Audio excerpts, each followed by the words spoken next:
唔少舊式工廈同雙樹大廈都有人喺後樓梯放雜物，阻塞走火通道。消防處近年已經加強巡查同執法，點解情況未有明顯改善呢？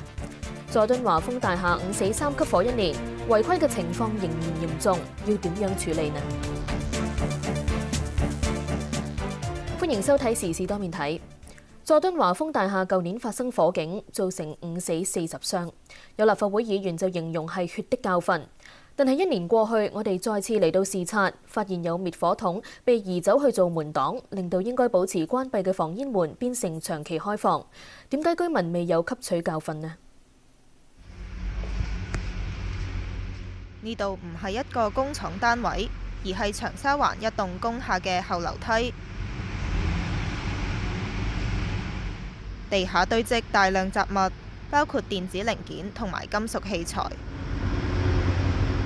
原本大概2米嘅通道，可以行嘅位置剩低唔夠1米。呢度更加放咗拖板，接駁電子煮食爐同埋雪櫃。我哋日頭再嚟睇下，更加有2個人喺呢度做嘢。喺一個係低層嘅位嗰度呢，係有咁多插頭係插住喺度呢。咁個危險性呢，就係第一啦，咁如果真係火警嘅話呢，係會令到個火勢更加猛烈啦。咁第二就係當火警逃生嗰陣時呢，嗰啲人佢哋會衝落嚟嘅時候呢，就好容易會撞冧晒。咁當撞冧晒嗰啲電器呢，就好容易會短路。咁短路呢，就係會令到個火勢更加蔓延。呢度落唔落到去㗎？行嗰邊落去啦。行嗰邊落去啊！工人甚至唔俾我哋通過。嗰度亦都係現場環境係充滿住雜物，咁佢見到我哋咧，亦都唔俾我哋去嘅。咁我哋試諗下，如果真係逃生係有火警嘅時候，佢亦都唔俾我哋行呢一條路，而佢自己又喺度做緊嘢，滿地啊雜物，成個逃生嘅空間又細，咁真係發生火警嘅時候，究竟會發生啲咩事呢？我哋致電大廈管理處查詢，對方承認有人喺走火通道做分類回收。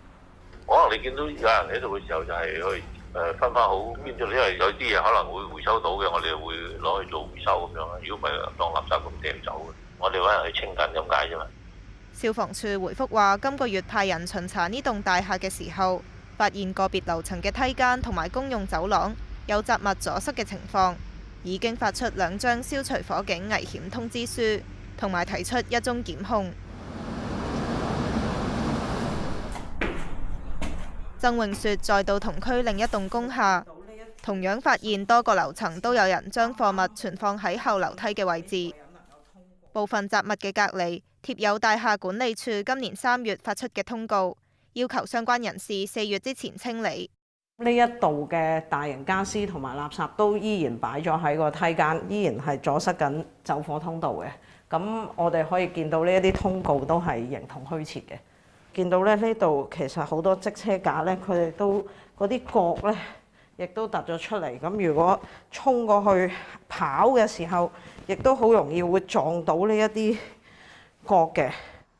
呢度係位於旺角嘅先施大廈，屬於商住用途。大廈入面有賓館同